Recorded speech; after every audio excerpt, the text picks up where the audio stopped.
गाईको लागि खोले पकाएको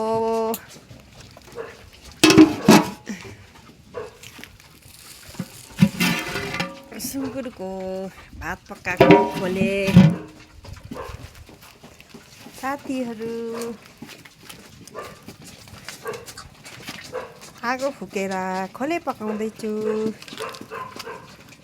यहाँनिर हेर्नुहोस् बिरालो पनि आगो तापिरहेको छ जाडो लाग्यो भने। यहाँनिर हेर्नुहोस् यो चाहिँ रातिको टाइम हो। चारो खाँदैछ। दुईटा सुँगुर छ। अँध्यारो भएर राम्ररी नदेख्दो रहेछ। सबै घाँसहरू खाँदैछ। यतापट्टि गोरुहरू छ। पुर्ने के भयो पुर्नेलाई?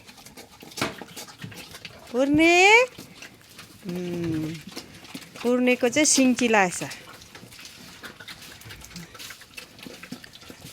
अब त्यो चाहिँ अब तल गोबर सोर्नु गएको होला।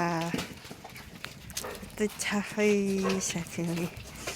आछु छु छु छु छु छु आगो पनि ताप्नु हुने खोले पनि पाक्ने हो साथीहरू। एउटा त सुतेछ पनि। पुर्नेको चाहिँ पुरा टाउको चिलायो। पुर्ने र हेर है त्यहाँ लालमुजे सुतेछ।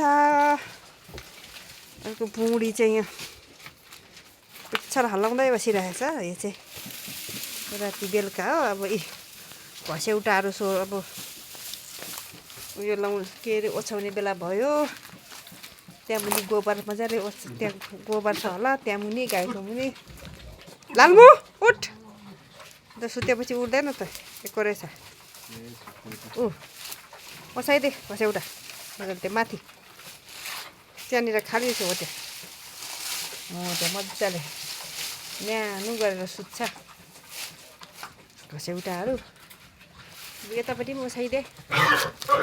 अब यो राति चाहिँ अब मान्छेलाई मात्रै तातो भएर भएन। गाई बस्तुलाई पनि तातो पारेर सुताउनु पऱ्यो नि साथी हो। अँध्यारो भएर आँखा नदेख्नुहोस् हौ।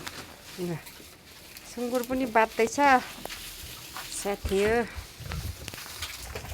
म साथी चाहिँ यता छु। बाई साथी हो।